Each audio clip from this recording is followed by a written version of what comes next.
देखिए आपके जो इसमें सामान्य रीजनिंग है वो 25 क्वेश्चन आएंगे 25 नंबर के। ठीक है, फिर जनरल नॉलेज होगी 25 नंबर की 25 क्वेश्चन। उसके पश्चात प्रारंभिक गणित है जो बेसिक है आपका, वो 25 क्वेश्चन 25 नंबर के। हमें जो मसला है वो किससे है, हमारा जो प्रेम है, हमारा जो इश्क है वो हिंदी से है भाई, इससे है। हमारी बात केवल इसकी होगी। 25 क्वेश्चन 25 नंबर। यानी जिन लोगों ने हिंदी को एज ए लैंग्वेज चूज कर रखा है उनको मैं बता दूं, आप थोड़ी सी रेगुलरिटी रखिए। कोर्स में 1% भी नहीं बचेगा। मैं पूरा कोर्स कराऊंगा जैसा मैंने आपको बताया। आपको कोई एडिशनल बुक लेने की जरूरत नहीं पड़ेगी, ये भी लिख के रख लो। अगर पढ़े तो नाम बदल देना मेरा, ठीक है, राघवेंद्र मिश्रा से मिश्रा राघवेंद्र कर देना। आपको एक भी एडिशनल बुक की जरूरत नहीं पड़ेगी, जितना मैं नोट्स दूं उतना आपको पढ़ लेना है। ठीक है, बल्कि नोट्स में भी आपको 80% पढ़ना है, 20% छोड़ देना अगर आप चाहें तो। लेकिन अगर आप पढ़ने के इच्छुक हैं और ज्ञान अर्जित करना आपके आता है तो आप निश्चित तौर पर उसको फॉलो कर सकते हैं वर्ड बाई वर्ड। तो 25 क्वेश्चन है, 25 नंबर के आएंगे। इस तरह से आपका शायद ये 90 मिनट का एग्जाम होगा जो आपको करना है।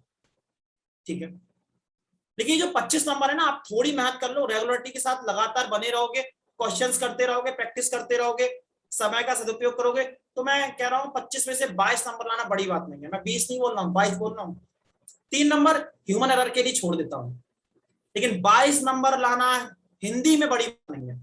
और आप समझ रहे हैं, जिन लोगों की मैथ्स अच्छी नहीं है, कुछ जिसमें आर्ट्स बैकग्राउंड के स्टूडेंट होंगे, उनके पास एक एज है हिंदी को लेकर के। अगर मान लीजिए यहाँ पर हिंदी की जगह अंग्रेजी होती और आप हिंदी मीडियम के स्टूडेंट है, आप किसी भी कीमत पर, सामान्य मेहनत की बात कर रहा हूं, अति मेहनत के साथ तो कुछ भी संभव है, सामान्य मेहनत के साथ आप 25 में से 22 नंबर नहीं ला पाते इंग्लिश में। हिंदी में सामान्य मेहनत के साथ संभव है। केवल रेगुलरिटी, कॉन्सेप्ट क्लियर होने चाहिए, चीजों को समझ में आना चाहिए, बात खत्म, ले आओगे नंबर। लेकिन अब आप सोचो कि बूथ होकर उठकर चले जाओ एग्जाम में, ना होगा। हिंदी भी सरल ना है बिल्कुल, वो भी पता चल जाएगा धीमे धीमे जब हम करेंगे तो 22 नंबर आप इसमें ले आए तो आपकी चीजें और सब्जेक्ट में जो होंगी वो काफी आसान हो जाएंगी। हाँ या ना बोलो। तो 22 नंबर आने का टारगेट रखना है 25 का, 22 तक तो मार्क चल जाएगी। और अगर आप 21 लेके आए तो आप गुनाह अजीम कर रहे हैं हिंदी में, ध्यान रखना है इस बात को। मैं एकमात्र ऐसा मास्टर हूं जो अपने सब्जेक्ट को कहता हूं बहुत इजी है, बशर्ते आप थोड़ा पढ़ लो, थोड़ा पढ़ लो, ज्यादा भी नहीं पढ़ना, थोड़ा पढ़ना है। मैं बिल्कुल नहीं डरा रहा हूं आपको कि भैया हिंदी बहुत टफ है, बहुत मेहनत, जरूरत नहीं बहुत मेहनत करने की। दिन में 1 घंटा आपको हिंदी को देना है, काम हो जाएगा खत्म, काम फतेह हो जाएगा, वर्दी मिल जाएगी। हाँ या ना बोलो। चलो अब देखो है क्या विजय जी, मेरा प्रयास 25 में से 25 लाने करवाने का। बेटा मैं पूरा आपको 25 से 25 कराऊंगा, लेकिन 3 नंबर तो ह्यूमन एरर को छोड़ोगे नहीं छोड़ोगे। आपको छोड़ के बाकी जो क्लास में ना वो फेंक के मारना को शुरू कर देंगे, बड़ा आया मास्टर, 25 में से 25 नंबर दिलाएगा तू है। 3 नंबर कौन छोड़ेगा, एक आध नेगेटिव तो हो ही जाता। ह्यूमन एरर वाजिब है, आप कितने भी अच्छे हो ना, जब एग्जाम में पैनिक होता है तो आप 2 दूनी 4 भी गलत कर देते हो। उसके लिए 3 नंबर तो छोड़ने ही चाहिए ह्यूमन एरर को। अब बात कर लेते हैं आपका सिलेबस क्या है। देखो एसएससी ने कोई स्पष्ट सिलेबस नहीं दिया है, ठीक है, उसने 1-2 लाइन लिख दी है, लेकिन हम उससे क्या अर्थ निकाल पाए वो हम आपके सामने रखते हैं। ठीक है, क्योंकि हमारी पहली क्लास है और ओरिएंटेशन क्लास है, थोड़ा सा मैं इस पर ध्यान दूंगा कि बार बार फिर सिलेबस से बात करना कि सर ये आएगा नहीं आएगा, वो बार बार टाइम खराब लगता है, फिर उससे फ्लो टूटता है। आज बात कर लो जितना सिलेबस को लेकर डाउट है, उसके बाद हम शुरू कर देंगे वर्णमाला अपनी।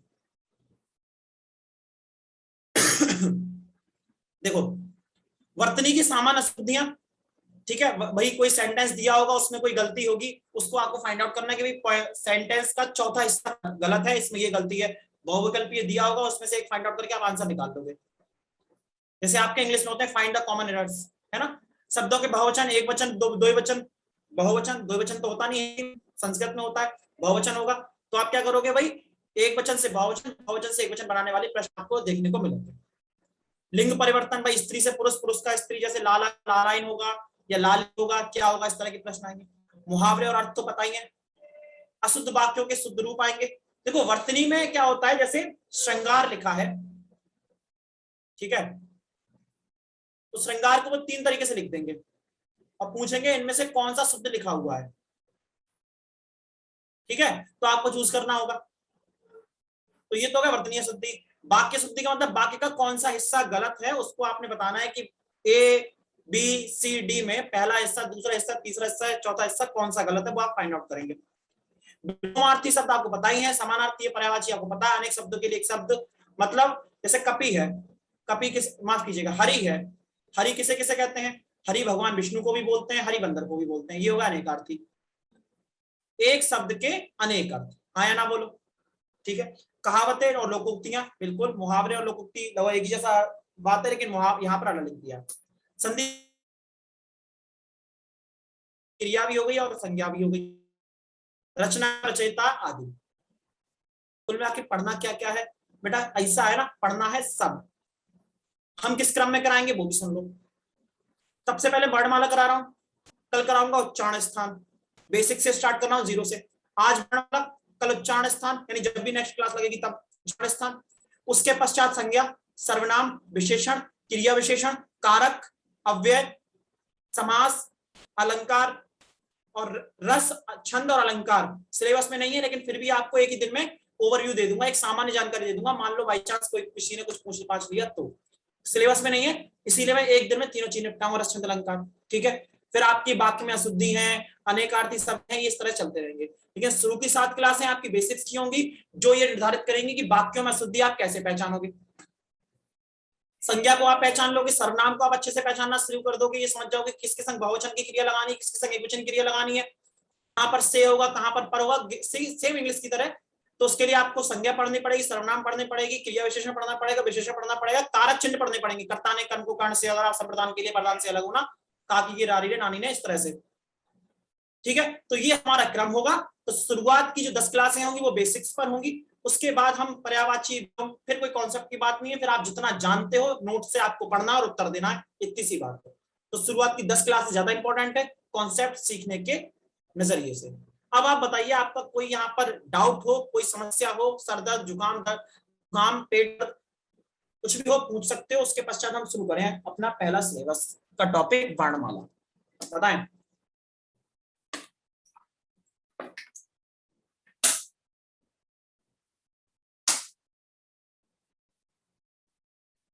देखो भाई, मेरी क्लास में ना वन वे कम्युनिकेशन नहीं होता, उन्मुक्तता आपकी जरूरी है। मुझे ये लगना नहीं चाहिए कि मैं कंप्यूटर स्क्रीन से बात कर रहा हूं, मुझे लगना चाहिए मेरे सामने मेरे स्टूडेंट बैठे हुए हैं। ऑफलाइन क्लास में क्या होता है, आप बच्चों की आंखों में देखकर ही पता कर सकते हो कि इस बच्चे को समस्या हुई है, इस बच्चे को समझ में नहीं आया, इस बच्चे को ठीक ठाक समझ में आ रहा है ना। लेकिन जब आपके सामने स्क्रीन हो, आपको स्वयं को देखना है, तो थोड़ी सी जिम्मेदारी आपकी भी बढ़ जाती है कि आप मुझे ये बताएं कि आप ठीक ठाक लोग क्लास में मौजूद है, नींद नहीं आ रही है। नींद में आने नहीं दूंगा, ये मैं जानता हूं, मैं इतना आश्वस्त हूं, आपको मेरी क्लास में नींद नहीं आएगी। भूख लग सकती है, प्यास लग सकती है, नींद नहीं आएगी। एक शेर है वसीम बरेलवी का, उसूलों पर आंच आए तो टकराना जरूरी है, उसूलों पर आंच आए तो टकराना जरूरी है, जिंदा हो तो जिंदा नजर आना जरूरी है। तो आप सभी युवा लोग हैं, वर्दी की तैयारी कर रहे हैं, तो मुझे लगना चाहिए आप लोग जिंदा हैं क्लास में, एकदम दमदार तरीके से। बिल्कुल नमन त्रिपाठी, तो बीच बीच में कमेंट किया करो, जब मैं आपसे इन्वॉल्वमेंट चाहता हूं तो आप रिप्लाई किया करो मुझे, ठीक है। और नहीं करोगे तो क्या, हमें तो पढ़ाना ही है, हम तो फिर भी पढ़ा देंगे, ठीक है। चलो, हाँ जी नमन, रस, छंद, अलंकार बेटा सिलेबस में नहीं है ना। और अपठित पद्यांश भी नहीं है आपके में, अपठित पद्यांश होता मैं कराता भी, लेकिन रस, छंद, अलंकार की संभावना बहुत रेयर है, लेकिन मैं फिर भी कराऊंगा जरूर, ऐसा नहीं है मैं नहीं कराऊंगा, छोड़ूंगा कुछ नहीं। बस ये हो सकता है किसी पर ध्यान कम दूंगा, किसी पर ध्यान ज्यादा दूंगा। वो फिर मुझे जो पिछले साल के पेपर्स हैं उनके पैटर्न के आधार पर मैं आपको उनके बेटेस को मैं देखूंगा, फिर आपको बताऊंगा। हाँ हाँ, रस, छंद, अलंकार नहीं आएंगे, बेसिक आता है, बहुत ज्यादा बेसिक पेपर आता है इसका, पेपर टफ नहीं आता इसका। फिजिकल भी देखो, मैं बता दूं आपके लिए एक बात और, जो लोग एसएससी जीडी की तैयारी कर रहे हैं, रिटन की तैयारी कर रहे हैं, फिजिकल की नहीं कर रहे हैं, गलती कर रहे हैं। एसएससी जीडी का फिजिकल टफ होता है, आसान नहीं होता। हम जैसे आदमी के लिए फिजिकल की ज्यादा तैयारी करनी पड़ेगी, हम रिटन की तैयारी नहीं करते, हम फिजिकल की तैयारी करते अगर हम एसएससी जीडी की तैयारी कर रहे होते। तो अपने नेचर को पहचानो, जिसका जो है नॉलेज वाला पार्ट वीक है, उस स्टूडेंट को फिजिकल अपना कंटिन्यू रखना ही रखना है, और क्लासेस को भी बहुत ज्यादा ध्यान देना है। और जिस बच्चे का क्लासेस में ठीक ठाक कमांड है, बेसिक्स उसके क्लियर है, वो क्लासेस को 19 दे सकता है, लेकिन 20 उसे फिजिकल पे ध्यान देना होगा, क्योंकि भाई रिटर्न निकल गया, फिजिकल नहीं निकल पाया तब भी 0, और फिजिकल में आप अच्छे, रिटर्न नहीं निकल पाया तो फिजिकल का होना क्या है, कुछ नहीं होना है ना। तो दोनों चीजों में कॉम्बिनेशन बना रहे, इसलिए भाग दौड़ करते रहो से। मम्मी से कहो थोड़ा सा इस वक्त शरीर पे आप ज्यादा ध्यान देंगी, है ना, मम्मी ध्यान दे सकती है और कोई ध्यान नहीं दे सकता, मैं सच बता रहा हूँ। जो लोग उम्मीद कर रहे हैं किसी आने वाले सदस्य से, ना, माँ ही आपके शरीर का ध्यान रख सकती है, बाकी लोग खून पीते हैं, ठीक है। चलो माँ अपना खून पिलाती है, ठीक है। चलो आगे बढ़ते हैं। हिंदी वर्णमाला, किसी भी भाषा को समझने के लिए हमारी इस बात को एक समझ होनी चाहिए कि हम स्टार्ट कहां से करें। अंग्रेजी आप पढ़ेंगे तो आपको अल्फाबेट पढ़ाए गए, ABCDEFGHIJK, ठीक है।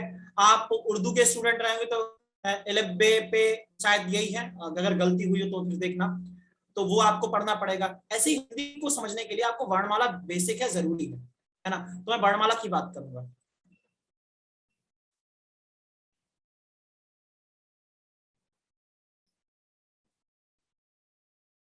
चलिए वर्णमाला, एक प्रश्न आता है वर्णमाला क्या है, तो किसी भी भाषा के वर्णों का व्यवस्थित क्रम, वर्णों का व्यवस्थित व्यवस्थित क्रम क्या कहलाता है, वर्णमाला। भाई आ लिखा है, आ लिखा है, ई लिखा है, ई लिखा है, डॉट डॉट डॉट, क्रम में चल रहा है मामला, ठीक है, क्रम में चल रहा है मामला। तो भाई ये आपका है वर्णमाला। अब ऐसे है, आ है, ऊ है, का हो गया, घा हो गया, मा हो गया, ये वर्णमाला नहीं है, ये वर्णमाला नहीं है। क्यों? वर्णों का व्यवस्थित क्रम ही क्या कहलाता है, वर्णमाला कहलाता है। क्लियर हुआ या नहीं, आया ना बोलो।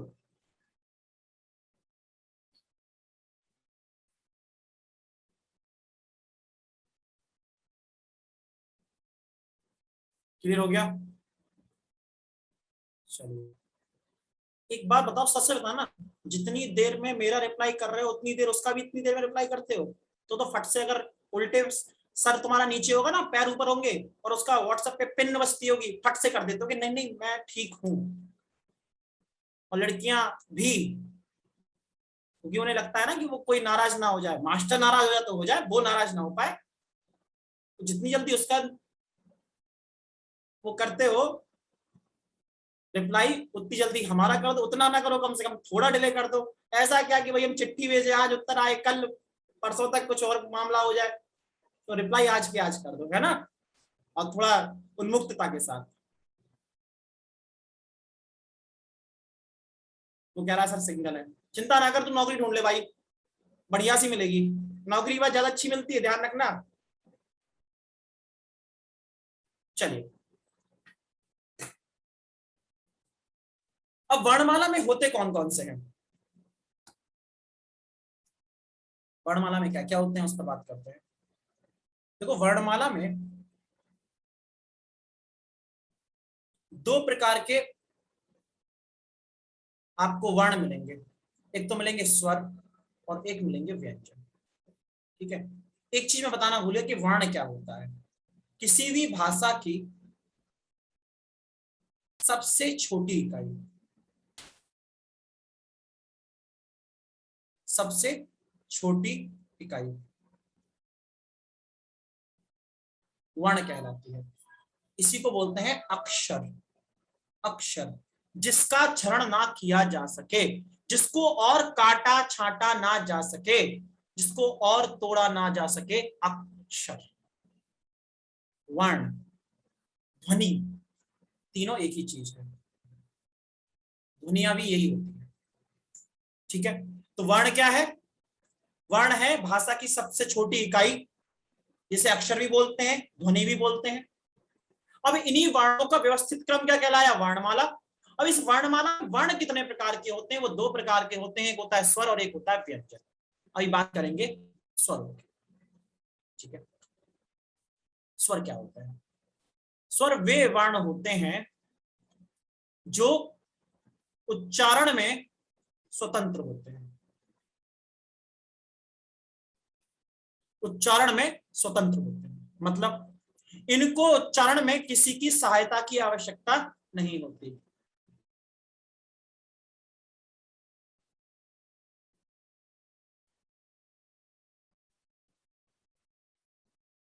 समझ में आया? इनको इनके उच्चारण में किसी की सहायता की आवश्यकता नहीं होती। जैसे आपने बोला आ जो है अपने आप में स्वतंत्र है, इसको बोलने के लिए किसी अन्य वर्ण की सहायता नहीं लगानी पड़ती। आ विशुद्ध है, शुद्ध है, इसीलिए ये स्वर है। ठीक है। व्यंजन क्या होते हैं बेटा? व्यंजन वे होते हैं जिनके जो उच्चारण के लिए स्वरों पर निर्भर होते हैं, स्वरों पर निर्भर।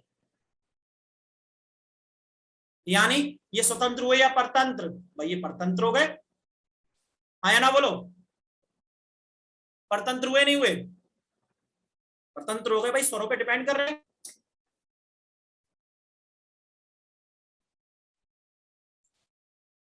यहां एक प्रश्न अक्सर आता है कि निम्न में से व्यंजनों की विशेषता है, ये स्वतंत्र होते हैं, उच्चारण के लिए स्वतंत्र होते हैं, यह स्वरों पर निर्भर करते हैं, या यह व्यंजनों पर निर्भर करते हैं, या यह इनमें से कोई नहीं। कोई विकल्प बना सकता है, तो आप कहोगे स्वरों पर निर्भर करते हैं, इसीलिए स्वरों से स्वतंत्र नहीं होते, स्वरों से स्वतंत्र नहीं होते। जैसे बोला आपने क, अब का को तोड़ मरोड़ के पेश कर दो, आधा का और का, तभी तुम लिख रहे का बनेगा, आधा का और का। इसके प्रत्येक प्रत्येक व्यंजन में से अगर आप स्वर निकाल देंगे, व्यंजन जो होता है स्वर से मिलता है, फिर बनता है एक वर्ण। तो जो व्यंजन होता है ना, उसके अंत में लगा होता है हलंत। क्या होता है? हलंत। जैसे का में से अगर आपने आ निकाल दिया तो इसमें लगा है हलंत। ठीक है, क्या हो गया? इसीलिए इन्हें बोलते हैं हम हल भी बोलते हैं। क्या बोलते हैं? हल। व्यंजनों को हल क्यों बोला जाता है? क्योंकि भाई इनके एंड में स्वरों को निकाल दो तो ये हलंत बचता है। आया ना बोलो?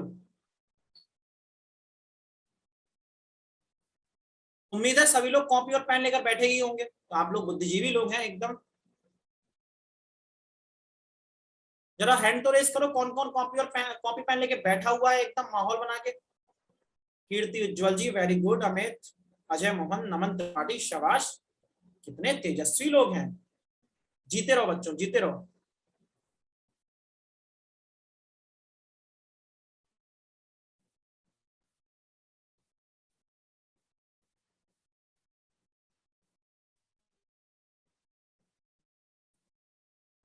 गुड। नहीं, मैंने सोचा कि वेब सीरीज देखने के बहाने आप लोग जैसे बैठे ना वेब सीरीज में, हेडफोन लगा दिया कान में और ये पकड़ा मोबाइल लगा के तकिया मस्त देख रहे हैं, उस फील में देख रहे होंगे, समझ में आएगा।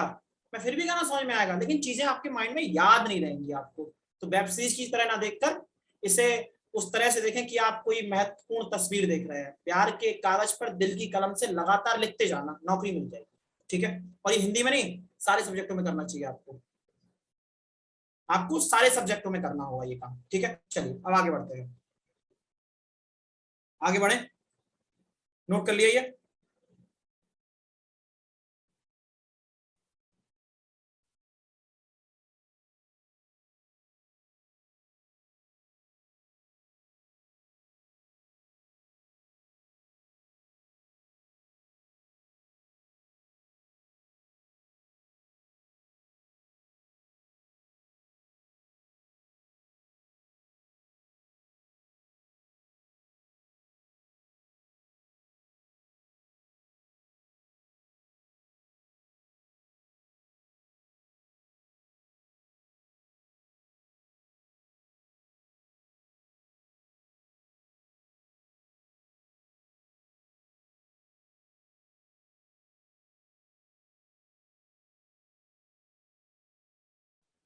स्वरों की बात कर लेते हैं।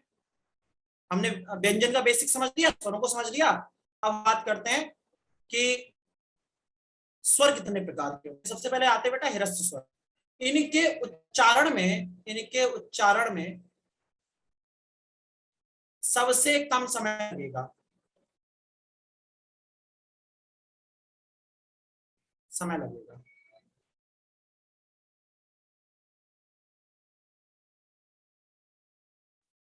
ठीक है। जैसे आ, अब आप आ बोलेंगे, छोटे वाले आ की बात कर रहा हूं, बड़े वाले आ की बात नहीं कर रहा। छोटे वाले आप आ को बोलेंगे तो आपको सबसे कम समय लगेगा, ठीक है। ऐसे ई बोलिए, ऊ बोलिए, ये सारे के सारे ह्रस्व स्वर माने जाते हैं, अ ई ऊ, ठीक है बेटा। वैसे यही मूल स्वर माने जाते हैं। एक डिस्क्लेमर और डाल दूं क्लास में, अलग अलग किताबों में अलग अलग हो सकता है, कहीं कहीं मूल स्वर 5 भी दिए हो सकते हैं। मुकदमा मत करना मेरे ऊपर, अलग अलग किताब का अलग ओपिनियन है। इस तरह के जो विवादास्पद प्रश्न होते हैं वो एग्जाम में नहीं आते, एग्जाम में क्लियर एकदम कट आते हैं, क्रिस्टल क्लियर क्वेश्चंस आते हैं, खासकर एसएससी जीडी में। स्टेट के एग्जामों में तो कंफ्यूजिंग क्वेश्चन डाल देते हैं, लेकिन सेंट्रल के जो एग्जाम होते हैं एकदम स्पष्ट और क्रिस्टल क्लियर क्वेश्चन डालते हैं। इसीलिए कहीं कहीं जहां आपको मूल स्वर में लगेगी सब 3 की जगह 4 दे रखे हैं, 4 की जगह 5 दे रखे हैं, उस पर बहस करने कोई मतलब नहीं है। अलग अलग राइटर ने अपने हिसाब से अपना अपना पॉइंट ऑफ व्यू दे रखा है। मैं आ ई उ इन 3 को मूल स्वर मानता हूं, कारण भी मैं स्पष्ट कर दूंगा, एकदम आपको समझ में आ जाएगा, ठीक है। अब बेटा इसके बाद आते हैं दीर्घ स्वर। क्या आते हैं दीर्घ स्वर? दीर्घ स्वर वे स्वर होते हैं जिनके उच्चारण में 2 गुना समय, 2 गुना ह्रस्व का लगता है। आ की गुणा 2 बार कर दो बड़ा आ, ई की गुणा 2 बार कर दो बड़ी ई, और ऊ की गुणा 2 बार कर दो बड़ा ऊ, ठीक है।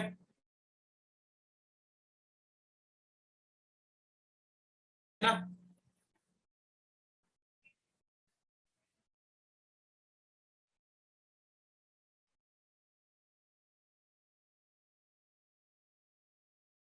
अपने घर की बात है, आपस की बात है, बताएंगे नहीं। विजय गुप्ता मैसेज कर सकते हैं, विजय गुप्ता जी अगर आपका हैंड रेज हुआ है तो मैसेज कर सकते हैं आप मुझे।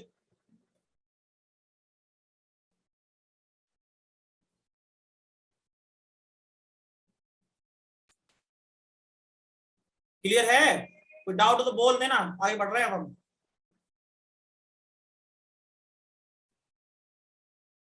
और स्पीड स्पीड तेज लगे वो बता देना, इस थोड़ी स्पीड तेज है, स्पीड धीमी करो, ठीक है।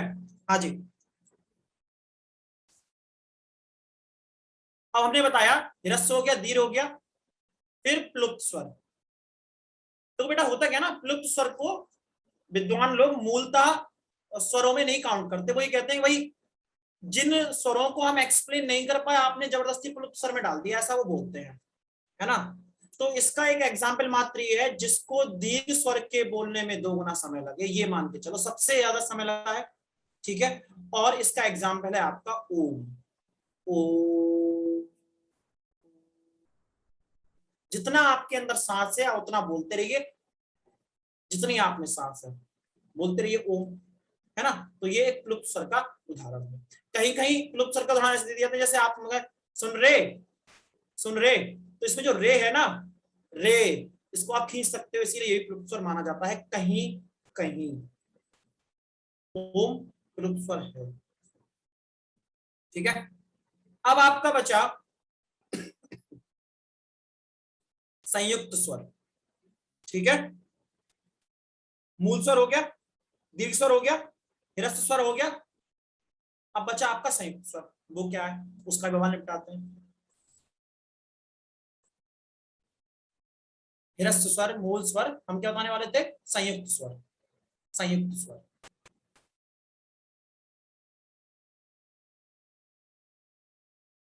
संयुक्त स्वर का मतलब समझ लीजिए, संयुक्त जहां का मतलब होता है वहां मतलब होता है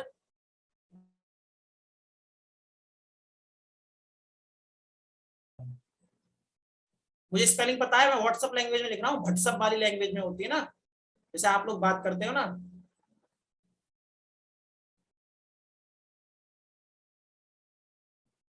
TBH, to be honest, accept, as soon as possible, है ना। तो ये देन उसी उसमें लिखा हुआ है। मोर देन वन हो, जैसे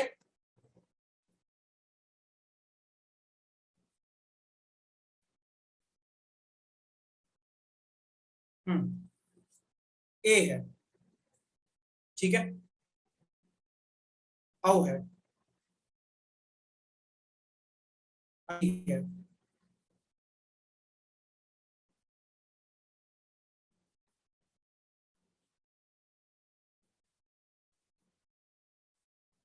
औ, ठीक है।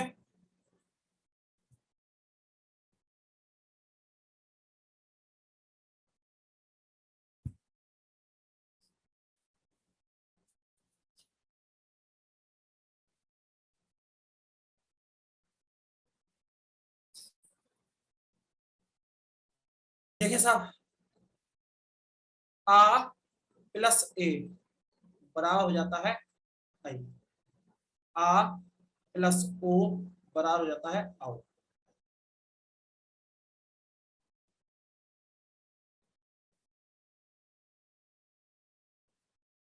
ठीक है, ए और ओ ये बेटा मूल स्वर में माने जाते हैं विद्वानों के द्वारा। मैंने बताया था ना, मूल स्वर में केवल आ ई उ बता रहा हूं। अब आपको पहले ये कर लो नोट, उसके बताता हूं मैं आगे बात। नोट कर लिया? नोट करने का पर्पज ऐसा नहीं कि आपको नोट्स में नहीं मिलेगा, पीडीएफ में नहीं मिलेगा। पीडीएफ में बहुत डिटेल की कहानी है, बहुत बड़ी प्रेम कहानी लिखी हुई है। आपको लॉन्ग स्टोरी शॉर्ट करनी है तो क्लास के साथ साथ पढ़ते रहिए। हो गया? ठीक है।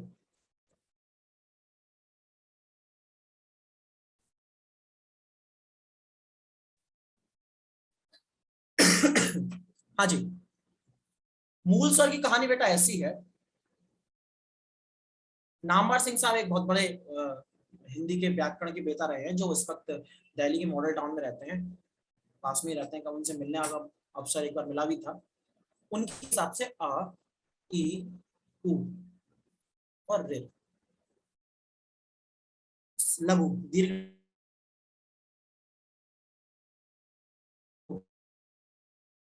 बड़ा आ ई बड़ी ई उ बड़ा उ, ठीक है, वो और आपका ए और ओ, ये मूल स्वर माने जाते हैं। ठीक है,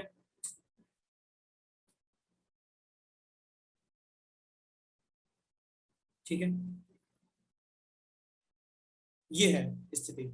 क्लियर हो गई? अब तो कंफ्यूजन नहीं होगा।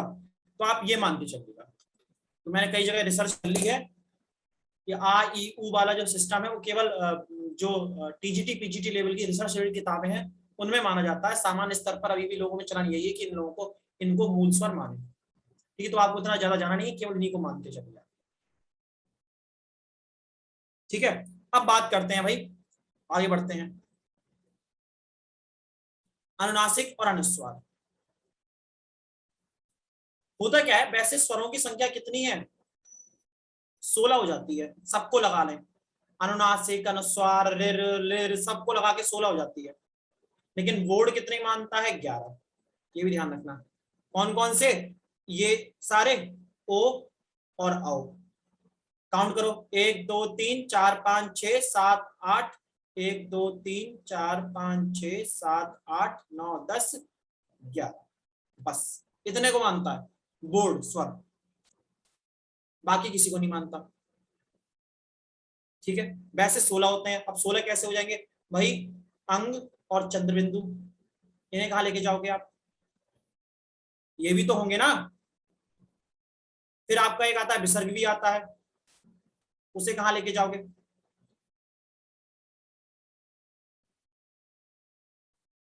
ठीक है, तो ये जो होते हैं फिर बाद में वो ऐड हो जाते हैं इस तरह से। फिर आपका ऋ जो खत्म हो चुका है वो ही स्वर माना जाता है। फिर ऋ है, इसकी दीर्घ मात्रा होती है, ऋ की भी दीर्घ मात्रा होती है, पता नहीं होगी आपको। ये दीर्घ ऋ है, दीर्घ वाली है ये। लेकिन संस्कृत में अभी भी चलन में है, हिंदी में इसका चलन खत्म हो चुका है। समझ रहे हो? तो निष्कर्ष क्या निकला इस पूरी बहस का? निष्कर्ष निकला ये,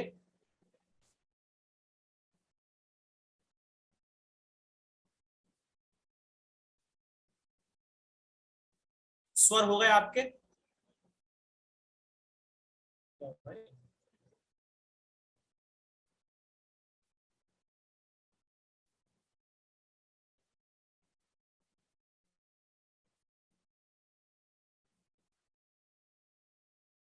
हाँ, स्वर आपके हो गए 11 या 13, ये ज्यादा मानद है। ठीक है, उसमें आपके संयुक्त स्वर कौन कौन से हैं वो देख लो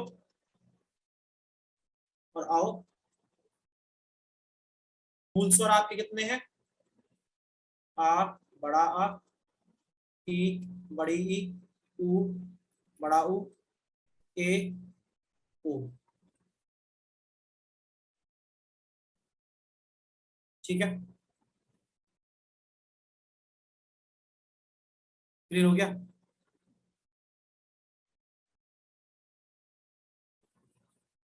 यहाँ तक कोई डाउट हो तो पूछो, फिर आगे की कहानी शुरू करें।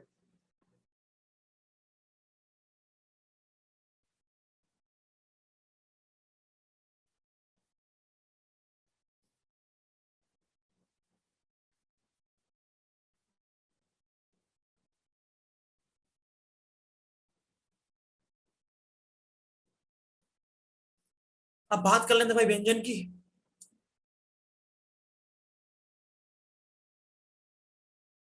बैंक पेज कॉपी बढ़ जाती है हमारी, दिक्कत हो जाती है। ये पेज खाली छूट गया मास्टर साहब का, मास्टर साहब पैसे की बर्बादी कर रहे हैं। देखो,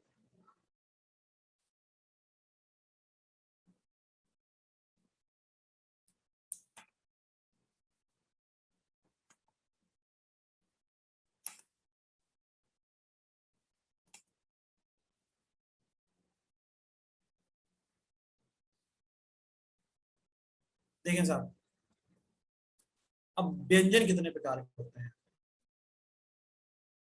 व्यंजन होते हैं स्पर्शी, ठीक है, फिर आपके होते हैं संघर्षी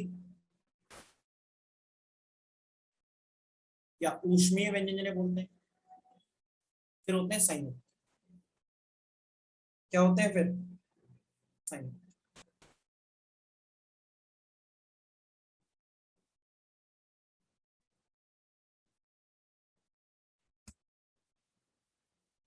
संयुक्त को भी दूसरे खेमे में डालेंगे, यहाँ डालो अंतस्थ।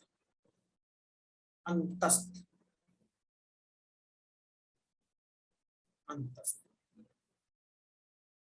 ये जो विभाजन है, ये जो विभाजन है आपका, ये उच्चारण स्थान के आधार पर है कि भाई आपके मुख से वायु कहां से निकल रही है, कहां टच कर रही है, कहां दिक्कत हो रही है, उस आधार पर ये किया गया है। लेकिन आज हम इसको डिस्कस नहीं करेंगे। हम डिस्कस किसको करेंगे? केवल जो आपके उच्चारण के समय के आधार पर डिस्कस कर रहे हैं। हम उच्चारण में उनका उच्चारण स्थान क्या है उसको डिस्कस नहीं करेंगे, वो कल उच्चारण स्थान में स्पेशली डिस्कस करेंगे। आज केवल बेसिक्स की बात चल रही है। ठीक है, देखो फिर का जो होता है वो स्वर से मिलकर बनता है का प्लस आ। ठीक है, ऐसे ही खा किससे बनेगा?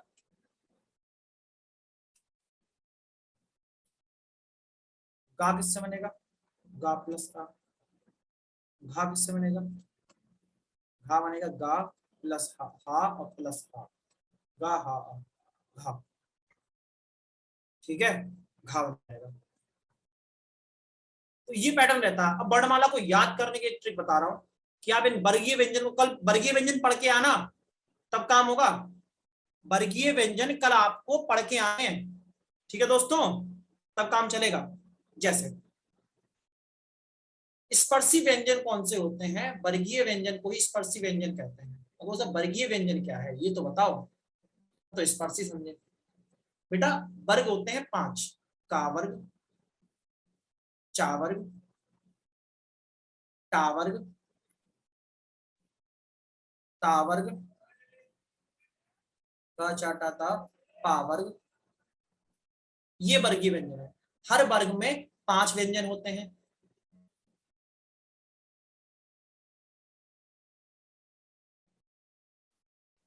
बराबर हो जाते हैं बेटा टोटल 25। तो एक प्रश्न बहुत आता है कि स्पर्शी व्यंजनों की संख्या कितनी है? 25। वर्गीय व्यंजनों की संख्या कितनी है? 25। ठीक है, तो ये क्लियर हो गया कि 5 वर्ग हैं, प्रत्येक वर्ग में 5 व्यंजन और 5 25, 25, that is the number of स्पर्शी व्यंजन will be 25। Is that clear or not?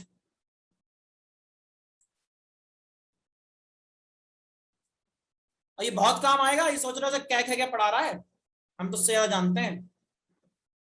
ये बहुत काम आएगा। अभी नोट कर लेना जिसको वर्णमाला याद नहीं हो।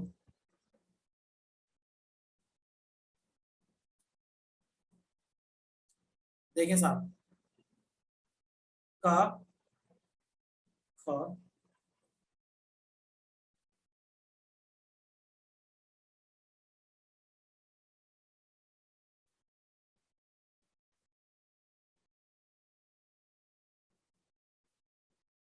बचपन में सही से वर्णमाला पढ़ ली होती, हमें किसी ने पढ़ा दी होती, तो ना हमें दोबारा पढ़नी पड़ती, ना आपको पढ़ानी पड़ती।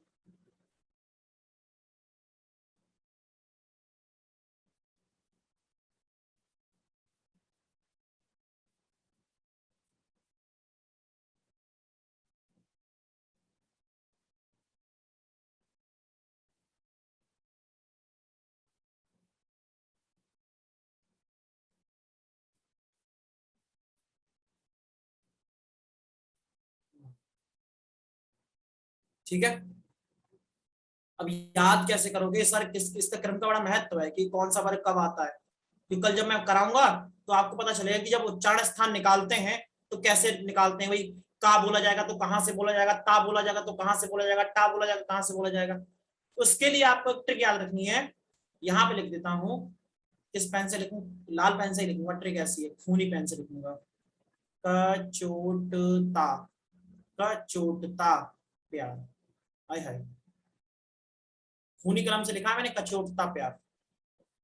जिन जिनको कचोट रहा है उनको बता देना कि अब की आएंगे तो वर्दी पहन कर ही आएंगे तुम्हारे घर, तुम्हारी खातिर हम वर्दी पहनेंगे, ठीक है, और उठा के ले जाएंगे। कहा होगा भाई, 3-4 ने वादा किया होगा, उन्होंने कहा होगा कि तुम्हें कसम है हमारी अगर वर्दी पहन के नहीं आए, है ना। तो देखो भाई, जो कचोट रहा है तो पढ़ लो, वर्दी मिल जाएगी। का से का वर्ग, चा से चा वर्ग, टा से टा वर्ग, ता से ता वर्ग, पा से पा वर्ग। ठीक है, कचोट का प्यार और या रा ला वा एंड के बचे हुए या रा ला वा।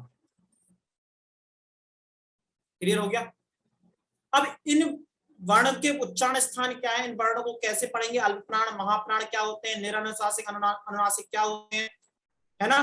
कंठ से कौन सा बोला जाता है, मूर्धा से कौन सा बोला जाता है, तालु से कौन सा बोला जाता है, इन सब पे कल बात करेंगे। अगर आज आपकी क्लास में कोई भी किसी भी हिंदी को आज की जो हमने पढ़ाई है इसको लेकर कोई प्रश्न है तो आप उससे पूछ सकते हैं। मैंने अपना आज का जितना मुझे कराना था मैं करा चुका हूँ। अगली क्लास में हम उच्चारण स्थान कराएंगे तो थोड़ा सा आपको पढ़कर आना है।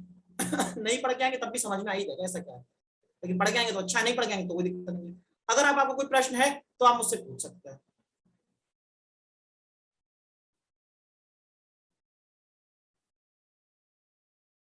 कोई डाउट?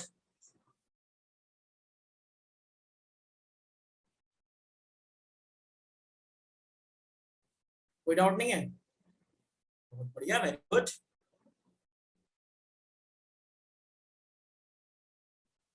कल बताऊंगा नमन। 11 लवाबे हम कल ठीक ठाक चर्चा करेंगे।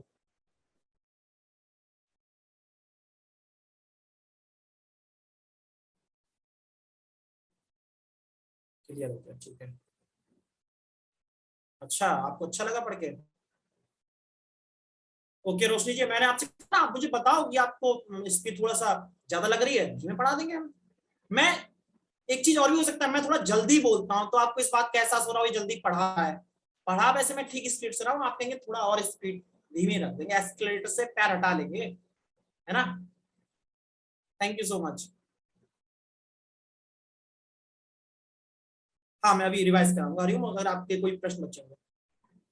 ओके ओके, नहीं तनाव नहीं होने दूंगा, हिंदी में आपको तनाव नहीं दूंगा, ये मेरा आपसे वादा है ना। चलो, तो भाई जरा फटाफट से एक ओवरव्यू ले लेते हैं क्लास का, फिर हम एंड करेंगे। मैंने क्या पढ़ा था? मैंने पढ़ा था सबसे पहले वर्ण किसे कहते हैं। वर्ण कहते हैं भाषा की सबसे छोटी इकाई, उसे ध्वनि भी कहते हैं, उसे अक्षर भी कहते हैं। अक्षर का मतलब जिसका क्षरण ना किया जा सके। Is that okay? अच्छा, फिर हमने क्या बताया भाई, वर्णों का व्यवस्थित क्रम वर्णमाला कहलाता है। अब उस वर्णमाला में वर्ण के कितने प्रकार थे? दो, एक स्वर और एक व्यंजन। स्वर वे जो उच्चारण के लिए किसी पर निर्भर नहीं करते, जो स्वतंत्र होते हैं, जैसे आ है, बड़ा आ है, बड़ी ई है, छोटी ई है, छोटा ऊ है, बड़ा ऊ है, एटसेट्रा एटसेट्रा एटसेट्रा। ठीक है। अब मैंने कहा व्यंजन। व्यंजन क्या होते हैं? व्यंजन वे होते हैं जो अपने उच्चारण के लिए स्वरों पर निर्भर करते हैं। किस पर निर्भर करते हैं? स्वरों पर निर्भर करते हैं। जैसे का है, का को आप तोड़िए, आधा क प्लस आ निकलेगा, तब बनेगा वो का। ठीक है। फिर मैंने बताया भाई स्वर कितने प्रकार के होते हैं? स्वर होते हैं, मूल स्वर होते हैं आ ई उ। लेकिन मैंने कहा कि वर्तमान अगर आप हायर स्टडीज में आएंगे तो केवल आ ई उ को मूल स्वर माना जाता है, और माफ कीजिएगा रिर को भी। लेकिन अगर सामान्य लेवल की बात करें तो आ, बड़ा आ, छोटी ई, बड़ी ई, छोटा ऊ, बड़ा ऊ, ए और ओ, ये सारे के सारे मूल स्वर में आते हैं। ठीक है। फिर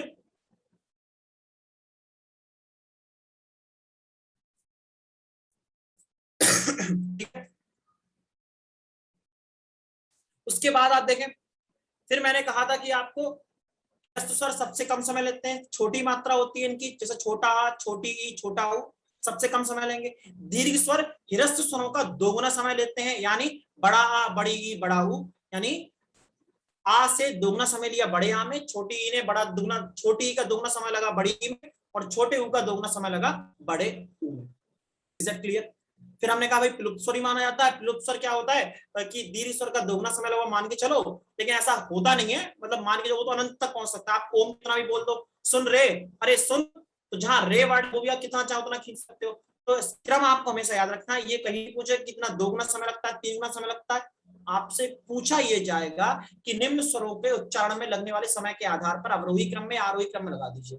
तो भाई सबसे पहले क्या आएगा? ह्रस्व स्वर, जो सबसे कम समय लेगा, उसके बाद दीर्घ, उसके बाद प्लुप्त। ठीक है। और अवरोही पूछा जाए तो प्लुप्त स्वर, दीर्घ स्वर और आपका ह्रस्व स्वर। Is that clear? फिर मैंने बताया आपको, क्या बताया?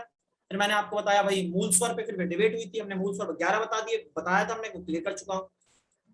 मैंने कहीं आपको स्वरों की संख्या 16 देखने को मिलती है, लेकिन जो नॉर्मल बोर्ड है वो 11 मानकर चलते हैं, जिसमें हम अंग और चंद्रबिंदु और विसर्ग को नहीं लेते, रे को नहीं लेते, रे की दीर्घ मात्रा को नहीं लेते। इस तरह से 5 स्वरों को निकाल दिया जाता है, 16 स्वर की जगह 11 स्वर रह जाते हैं। Is that clear or not? चलिए आगे बढ़ते हैं। फिर मैंने आपको बताया कि बता ही चुके हैं ये बात। फिर मैंने व्यंजन बताया। व्यंजन क्या बताए थे भाई? स्पर्श 3 प्रकार के होते हैं, स्पर्शी व्यंजन, ऊष्मीय व्यंजन, अंतस्थ व्यंजन। स्पर्शी व्यंजन मैंने स्पष्ट इसीलिए कर दिया क्योंकि ये वर्गीय व्यंजन कहलाते हैं, बाकी सारे के सारे उच्चारण आधार पर डिपेंड करते हैं, तो अगली क्लास में डिस्कस करेंगे। तो वर्गीय व्यंजन कौन से होते हैं? तो वर्गों में विभाजित है, 5 वर्ग हैं, का वर्ग, चा वर्ग, टा वर्ग, ता वर्ग, पा वर्ग, और प्रत्येक वर्ग में 5 वर्ण है, तो 5 25, 5 5 25, दैट इज 25 स्पर्शी व्यंजन या वर्गीय व्यंजन। वर्गीय व्यंजन को ही स्पर्शी व्यंजन कहते हैं। तो ये थी आज की हमारी क्लास। उम्मीद है क्लास आपको अच्छी लगी होगी। अच्छी लगी है तो बताना, नहीं अच्छी लगी है तो भी बताना, तो कुछ अच्छा करेंगे। रोशनी पटेल जी कुछ कहना चाह रही है, मैं अपना, मुझे 2 मिनट का समय दो। कुछ कहना है Roshni? You are raising the hand, if you have any question then ask. मैं आप एक ईयरफोन लगाता हूँ, अगर आपको कुछ बोलना है तो उस पर कल बात करेंगे। थैंक यू सो मच बेटा, थैंक यू। ठीक है, thank you Roshni, thank you. तो आपको अच्छा लग रहा है, आप सभी के लिए बहुत बहुत धन्यवाद। तो आप चलने की इजाजत दीजिए, मिलते हैं नेक्स्ट लेक्चर में बहुत जल्दी। Thank you so much. यशस्वी भव, जीते रहो जीते रहो। चलिए नमस्कार।